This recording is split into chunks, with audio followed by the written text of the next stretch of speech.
ஓம் ஸ்ரீ மகா பெரியவா திருவடிகள் சரணம். பணத்தை மறந்து கூட இந்த இடத்துல மட்டும் வைக்காதீங்க. வீண் செலவாகி கொண்டே இருக்குங்க. சிலர் எப்பொழுதும் என்னிடம் பணமில்லை என்று கூறுவதால் அவர்கள் உழைக்க மாட்டார்கள் என்று நினைத்து விடாதீர்கள். பலரும் இங்கு கடினமாக உழைக்கிறார்கள். ஆனால் அவர்களுக்கு வரும் வருமானம் அவர்கள் செய்யும் செலவுகளை விட குறைவானதாக இருக்கும் பட்சத்தில் அவர்கள் கையில் எப்படிங்க பணம் இருக்கும்? அது மட்டுமின்றி நம் கையில் பணம் தங்காமல் வீண் செலவாகுவதற்கு பல காரணங்கள் இருக்குங்க. அதில் முக்கியமாக சொல்லப்படுவது நாம் பணத்தை வைத்து இருக்கும் இடத்தை பொறுத்து தாங்க.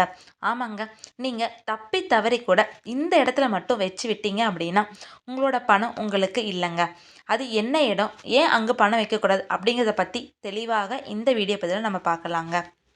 நீங்கள் பணம் எவ்வளவு சம்பாதிப்பவராக இருந்தாலும் சரிங்க, நீங்கள் சம்பாதிக்கும் பணத்தை எங்கே வைக்கக்கூடாதுன்னு உங்களுக்கு தெரியுமாங்க?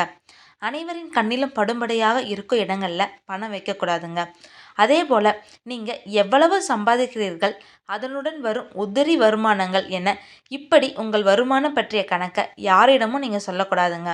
நீங்கள் சம்பாதிக்கும் பணம் எவ்வளவு என்று உங்களுக்குள் மட்டும் ரகசியமாக வைத்துக்கொள்ள முடிந்த அளவிற்கு முயற்சி செஞ்சு பாருங்கள். அதற்காக உங்கள் வீட்டில் உள்ளவர்களுக்கு வருமானத்தை சொல்லாமல் இருக்க வேண்டும் அப்படிங்கிற அவசியம் இல்லைங்க.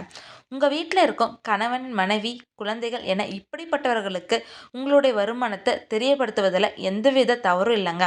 ஆனால் உங்கள் குடும்பத்தை தவிர மூன்றாவது நபர் யாரிடமும் உங்களோட வருமானத்தை நீங்கள் தெரியப்படுத்தும் போது தாங்க பிரச்சனை ஆரம்பிக்கிறது. ஆனால் தற்போதைய நாட்களில் வீட்டில் இருக்கும் யார் எவ்வளவு சம்பாதிக்கிறார்கள் என்று எவருக்குமே தெரியாதுங்க. இப்படி சொல்லாமல் இருக்கும் பட்சத்தில் கூட நம் வீட்டில் இதனால் பல குழப்பங்கள் வருங்க. நிறைய நபர்கள் தங்கள் வருமானத்தில் இருந்து பணத்தை எடுத்து வீட்டு செலவுக்கு என்று ஒரு பரிசில் வைத்திருப்பார்கள். அந்த பரிசையும் அலட்சியமாக வீட்டின் வரவேற்பு அறையில் வைத்து பயன்படுத்துவார்கள். இனி இவ்வாறு செய்யாதீர்கள்.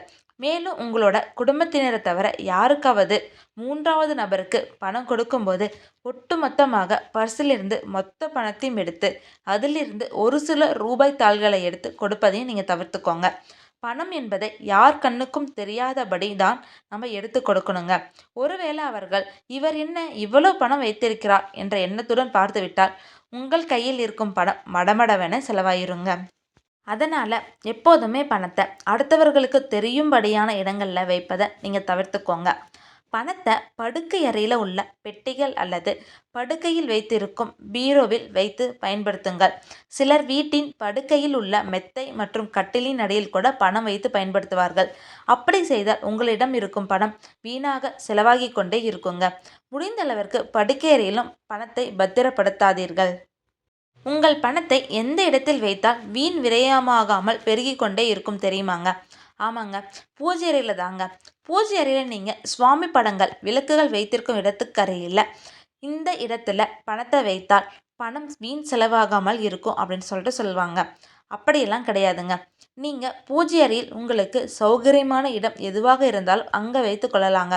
உதாரணமாக பூஜை அறையின் அலமாரி போன்ற அமைப்பு இருந்துச்சு அப்படின்னா அந்த இடத்துல யார் கண்ணுக்கும் தெரியாமல் உங்கள் பணத்தை வைத்து எடுத்துக்கொள்ளலாங்க. இருந்தாலும் பூஜை அறைகள் வைத்த இடத்திலிருந்து பணத்தை அடிக்கடி எடுக்கக்கூடாது. செலவுக்கு என்று தனியாக முன்கூடியே எடுத்து வைத்து கொள்ளுங்கள். அதே போல் இப்போது வெளியே செல்ல போகிறீங்க அப்படின்னா உங்களுக்கு 100 ரூபாய் 200 ரூபாய் தேவைப்படுகிறது என்றால் அதற்காக உங்கள் பர்சில் இருக்கும் 500 ரூபாயும் எடுத்து சென்று செலவு செய்துவிட்டு மீத பணத்தை கொண்டு வந்து பர்சில் வைப்பது, இது போன்ற செயல்களை செய்யக்கூடாதுங்க.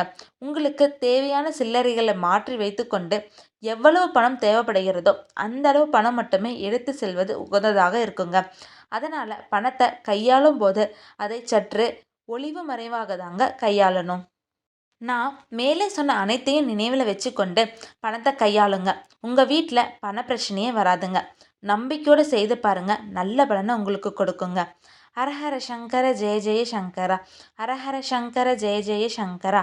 ஓம் ஸ்ரீ மகா பெரியவா திருவடிகள் சரணம்.